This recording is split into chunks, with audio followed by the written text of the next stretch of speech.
اور میرے مصطفیٰ کریم صلی اللہ علیہ وسلم نے فرمایا کسی اور پہ رشک نہ کرنا. اگر رشک کرنا، فخر کرنا، بڑے فخر سے اونچا ہاتھ کر کے کبھی نام لینا، تو اس عالم دین کا نام لینا جس سے اللہ نے قرآن و سنت کا علم دیا ہے. وہ سویرے بھی پیغام دیتا ہے، شام بھی دین کا پیغام دیتا ہے. جو صبح شام قرآن کی تعلیم دے اس پہ فخر کرو، کہا کرو واہ جی واہ کیا بات ہے. ہمارے ہاں کیا ہوتا ہے، کہتے اس کا تو بورڈ پہ نام آ گیا تو فلاں ہو گیا. تنقید ہوتی ہے، طنز ہوتی ہے. حضور نے فرمایا اپنے علماء، اور یہ بخاری مسلم ہے، فرمایا دو آدمیوں پر رشک کرو. ایک اس سخی پر جسے اللہ نے مال دیا ہو صبح شام خرچ کرے، ایک اس عالم پر جسے اللہ نے قرآن کا نور دیا ہو صبح بھی درس دے شام بھی درس دے. تو فخر والے لوگ، مدارس قلعے ہیں دین، یہ قائم رہیں گے تو انشاءاللہ دین پھلے پھولے گا. محمود غزنوی کا نام سنا ہے؟ محمود غزنوی کہتے ہیں کہ میرے دل کے اندر نا 3 سوال ہمیشہ رہتے تھے. 3 سوال. اس میں کوئی شک نہیں کہ مدارس کے اندر کچھ حالات خراب ہیں، سکولوں میں حالات صحیح ہیں. بولیں یونیورسٹیوں میں نشے نہیں بکتے، کالجوں کے اندر تباہیاں نہیں اتری ہوئی، تو بند کیوں نہیں کر دیا آپ نے یونیورسٹیاں؟ کالجز کیوں نہیں بند کر دیے؟ مدارس کی بات آتی ہے تو کہتے ہیں فلانی جگہ نقص واقع مدرسہ بند کر دو. کیوں بند کر دیں بھائی؟ جب کسی جگہ کوئی بیماری آتی ہے تو اس کا علاج ہوتا ہے، وہ حصہ کاٹ کے نہیں پھینکا جاتا. اگر کہیں قباحتیں ہیں تو قباحتیں صحیح کی جائیں گی، وہاں یہ نہیں ہوگا کہ ادارے بند کر دیے جائیں. محمود غزنوی بادشاہ تھے. محمود غزنوی کہتے ہیں میرے دل میں 3 شک پیدا ہو گئے، اور یہ شک جب پیدا ہو جاتا ہے تو بندے کو بڑا نقصان کرتا ہے، بے سکون بے قرار کرتا ہے. محمود غزنوی کہتے ہیں مجھے شک ہو گیا 3 باتوں کا. ایک یہ شک ہو گیا کہ واقعی میرا باپ سبکتگین ہے یا کوئی اور ہے. ایک یہ شک پیدا ہو گیا کہ قیامت قائم ہوگی بھی یا ایسی باتیں بنی ہوئی معاذ اللہ. ایک یہ شک پیدا ہو گیا کہ یہ جو مولوی حدیث بیان کرتے ہیں کہ علماء انبیاء کے وارث ہیں، پھٹے پرانے کپڑے ہیں، 4 بندے جانتے نہیں، رہنے کو اس کے پاس مکان نہیں، اور یہ حضور کا وارث ہے. یہ لگتا ہے مولویوں نے حدیث گھڑ لی ہے، خود بنا لی ہے. کہتے ہیں میرے دل میں 3 شک رہتے تھے. ایک رات میں سفر کے لیے نکلا تو میں ہندوستان کی گلی سے گزر رہا تھا، تو مدرسے کا ایک طالب علم سبق یاد کر رہا تھا، اور حال اس کا یہ تھا کہ ایک ہندو کھتری کی دکان تھی. اس دکان کے اندر دیا جل رہا تھا، تو چھوٹا سا روشن دان تھا، تو وہاں سے روشنی چھن چھن کے باہر آتی تھی. باہر روشنی، ایک لاٹ، ایک شعاع باہر نکلتی. وہ طالب علم کیا کرتا، جب سبق بھول جاتا نا تو اس روشنی کے سامنے آ کے کرتا، روشنی کے سامنے آ کر کرتا، عبارت دیکھتا، پھر بیٹھ کے یاد کرنا شروع کر دیتا. خوددار تھا. اب تو مجھے بڑا شکوہ ہے مدرسے والوں سے، بچوں کو بھکاری بنا دیا ہے، ختموں پہ بھیج کے تباہی اتار دی. شکایت ہے مجھے یا رب خدا بندان نے مکتب سے سبق شاہی ہے بچوں کو دے رہے ہیں خاک بازی کا، کوئی ضرورت نہیں، ان کو خودداری سکھاؤ. اور میں اپنے مدرسے کے بچوں کو یہ کہا کرتا ہوں، میں کہتا ہوں بیٹے سر اٹھا کے جیو گے تو اللہ تمہیں ہمیشہ سر اٹھانے کی توفیق دے گا. اگر ہاتھ پھیلاؤ گے تو ساری زندگی پھیلے رہے گا. وقار کے ساتھ جینا سیکھو، انقلاب آ جائے گا. عام دام برسر مطلب وہ بچہ وہاں شعاع میں جا کے سبق دیکھتا، پھر بیٹھ کے یاد کرنے لگتا، پھر بھولتا تو وہاں چلا جاتا. محمود غزنوی کہتے ہیں میری نظر پڑی، اس کے علم کا شوق دیکھ کر میں حیرت میں کھو گیا، مجھے بڑا اچھا لگا. کہتے ہیں میں نے بچے کو بلایا، میں نے کہا بڑا شوق ہے؟ کہنے لگا جی بڑا. تو میں نے کہا روشنی کوئی نہیں؟ کہنے لگے گھر غریب ہے، وہاں تو تیل نہیں، اور مدرسہ بھی غریب ہے. استاد صاحب کہتے ہیں دن کو تو روشنی ملے گی، رات کو نہیں ملے گی. 1-8 گھنٹہ شام میں چراغ ملتا ہے، رات کو نہیں. تو مجھے یہ پتا چلا تھا یہاں روشنی ہے تو میں روز رات یہاں آ جاتا ہوں. محمود غزنوی بڑے خوش ہوئے.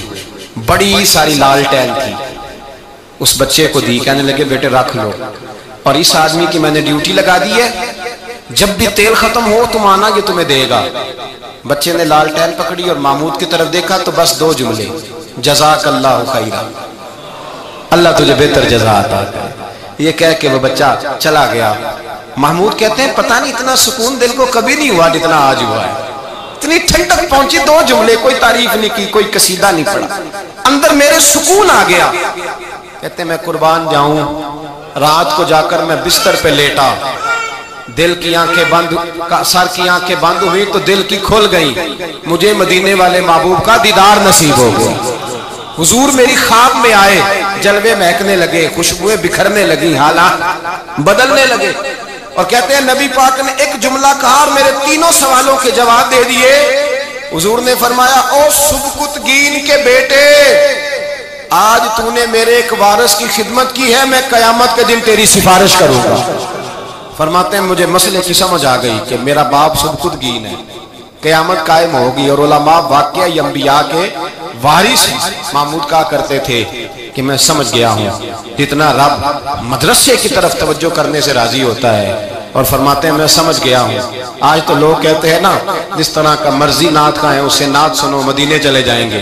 مدینے والے کہتے ہیں تو مدارس سے پیار کر، ہم تجھے مدینے بلائیں گے بھی، دیدار کرائیں گے۔ یہ جلوے ملتے ہیں، مدارس کو مضبوط کریں۔ علم سے مقابلہ ہے معاشرے میں، اور ہماری جماعت میں بالخصوص مدارس کا فقدان ہے۔ میں یہ نہیں کہہ رہا کمی ہے، فقدان ہے۔ دور دور تک علماء نہیں ملتے۔ مدارس کے اندر خاطر خواہ سہولیات ہونی چاہیے۔ قرآن و سنت پڑھنے والوں کو تو زیادہ سہولیات ملنی چاہیے۔ لوگ اپنی جان پر ظلم کر کے بچوں کو اسکول کالج میں مشقت کر کے 18 گھنٹے نوکری کر کے پڑھاتے ہیں، لیکن مدرسے کی جانب توجہ نہیں کرتے۔ مدارس قلعے ہیں، ان کو کبھی دہشت گرد کہہ کے بدنام کیا جاتا ہے، کبھی خشک ملا کہہ کے بدنام کیا جاتا ہے، کبھی کہا جاتا ہے کہ یہ بوجھ ہے، معاذ اللہ تعالیٰ معاشرے پہ بند ہو جانے چاہیے۔ ایک صاحب میرے پاس آئے، آپ پڑھے ہوئے کتنا ہے؟ میں نے کہا میرے پاس ڈگری ہے درسیات کی۔ نہیں آپ پڑھے کتنا ہے؟ میں نے کہا جو دین کا ڈگری لے کے آتا ہے اس کے پاس سند ہوتی ہے، اس سے آپ کیا پوچھنا چاہتے ہیں کہ نہیں اسکول کتنا پڑھے ہوئے ہیں؟ میں نے کہا آپ کتنا پڑھے؟ میں نے بی اے کیا ہوا ہے۔ میں نے کہا ادھر آئیں بیٹھے، آپ نے بی اے کیا ہوا نا تو میں اپنے مدرسے کا ایک طالب علم جس کو پہلا سال ہے اس کو بٹھاتا ہوں آپ کے ساتھ، جو پہلا سال ہے، 8ویں سال والا نہیں، تو 2-4 باتیں آپ سے کرے گا، اور اردو ادب کی عربی ادب کی 2-4 باتیں تو آپ ڈسکس تو کر کے دیکھیں۔ ایک عالم دین اس نے مکمل درسیات کا کورس پڑھا ہوا ہے، اس سے لوگ کھڑا کر کے پوچھتے آپ کی تعلیم کتنی ہے؟ حد ہو گئی بھائی۔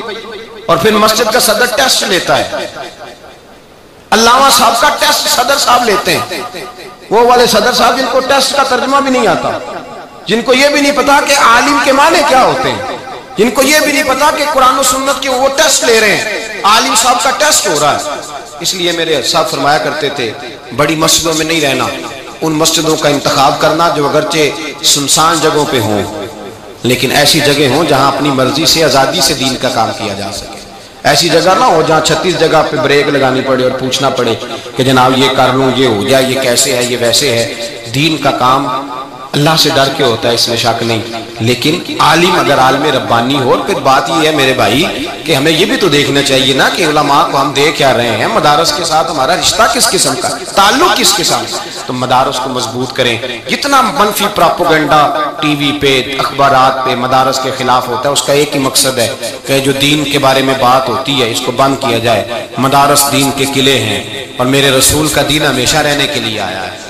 دین اگر ہمیشہ رہے گا تو مدرسے بھی انشاءاللہ ہمیشہ رہیں گے، اور یہ پھلتے پھولتے تابندہ رہیں گے انشاءاللہ۔ اور آپ ٹٹول کے دیکھ لیں جتنے بھی پیچھے بزرگ گزرے ہیں سارے کسی نہ کسی مدرسے کے پڑھے ہوئے، سارے۔ غوث اعظم بھی ایک مدرسے کے فارغ تھے، خواجہ معین الدین بھی فارغ تھے، شیخ شہاب الدین سہروردی بھی، مجدد الفسانی بھی، سلطان صلاح الدین ایوبی غوث اعظم کے مدرسے کا پڑھا ہوا۔ یہ سارے مدارس کے پڑھے ہوئے لوگ تھے، سائنسدان بھی مدارس کے پڑھے ہوئے تھے۔ مدارس کے اندر اللہ نے بڑا حسن پیدا کیا ہے، اور جو مدرسے کا پڑھا طالب علم ہوتا ہے ہاں دیانتداری سے پڑھے اور پھر دین کا کام دیانتداری سے کرے۔ میرے استاد فرمایا کرتے تھے دیانتداری کے ساتھ دین کا کام کرے، اللہ غلبہ بھی سب سے زیادہ علماء کو ہی عطا فرماتا ہے، عزت وقار بھی سب سے زیادہ اللہ علماء کو ہی دیتا ہے۔ اللہ تبارک و تعالی ہمیں اپنے محبوب کے صدقے دین کی خدمت کی توفیق عطا فرمائے۔ آخر دعوانا